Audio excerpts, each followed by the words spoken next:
আসসালামু আলাইকুম সুপ্রিয় দর্শক বন্ধুরা, আপনারা সবাই কেমন আছেন?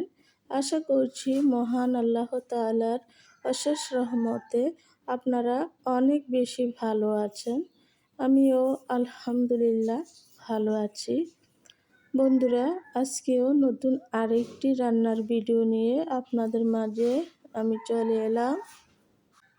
স্ক্রিনে দেখে হয়তো বুঝতে পারছেন আজকে কি রান্না হবে।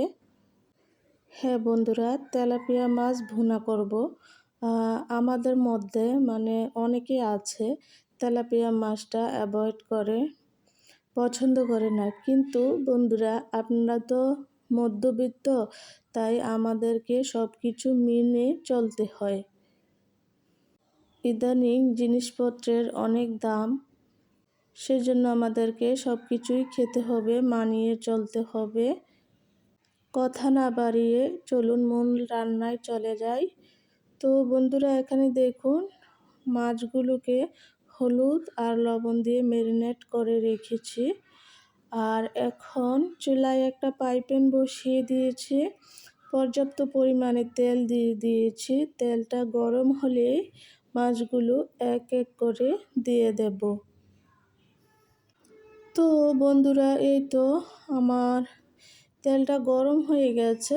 এখন তেলাপিয়া মাছগুলো দিয়ে দেওয়া হচ্ছে তেলের মাঝে। চুলার আঁচটা মিডিয়ামে রেখে মাছগুলোকে আমি ভেজে নেব। আমার প্যানটা বড় হওয়াতে সেজন্য সবগুলো মাছ একসাথে দিয়ে দিতে পেরেছি। আমাদের বাসায় আমার ভাই বোন ওরা পছন্দ করে না, তেলাপিয়া মাছটা খায় না। তো আমাদের মধ্যে আপনাদের ভাইয়া, তারপর আমি, আমার ছেলে খাই, ভালোই লাগে খেতে। তো বন্ধুরা দেখুন, আমার মাছগুলি ভাজা হয়ে গেছে। এখন একটা প্লেটে মাছগুলো উঠিয়ে নেব। তারপর যে তেলের মাঝে মাছগুলো ভেজেছিলাম সেই তেলের মাঝে পেঁয়াজ কুচি দিয়ে দিলাম প্রায় 2 কাপ পরিমাণ। তো বন্ধুরা, মাঝখান থেকে ফালি করে 3টা কাঁচামরিচ দিয়ে দিলাম।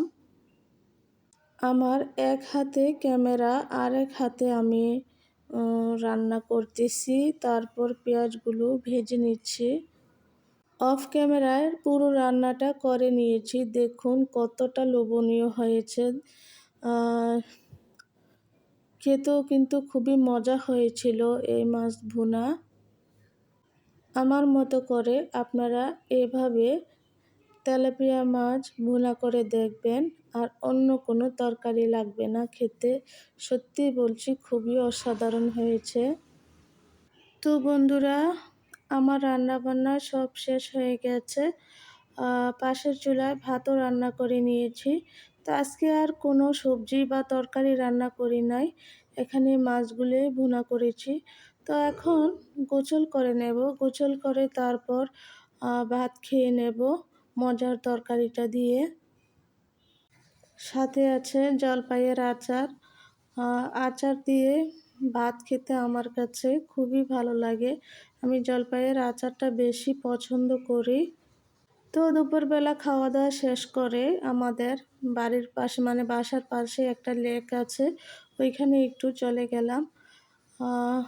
পরিবেশটা খুবই সুন্দর ওইখানের, আপনাদেরকে দেখালাম। এখানে অনেক দূর দূরান্ত থেকে মানুষ আসে। এখানে পরিবেশটা অনেক সুন্দর, চাইলে আপনারাও আসতে পারেন। আর এখানে 2টা স্পিড বোট আছে। তো আপনাদের ভাইয়া বলল আমাকে যে স্পিড বোটে উঠতেন, কিন্তু আমার খুবই ভয় লাগে, সেজন্য উঠি নাই। ভিডিওর শেষের দিকে একটি কথা বলছি, যে যেখানে কাছে কিংবা দূরে, দেশ কিংবা বিদেশ থেকে আমার ভিডিওটি যদি দেখে থাকেন, আপনাদের কাছে যদি একটু ভালো লেগে থাকে, তাহলে প্লিজ সম্পূর্ণ ভিডিওটি কন্টিনিউ করবেন। আর লাইক, শেয়ার, কমেন্ট করতে কিন্তু ভুলবেন না, কারণ আপনাদের কমেন্ট পড়তে আমার কাছে খুবই ভালো লাগে। তো বন্ধুরা, আজকের মতো বিদায় নিলাম। সবাই ভালো থাকবেন, সুস্থ থাকবেন। আল্লাহ হাফেজ।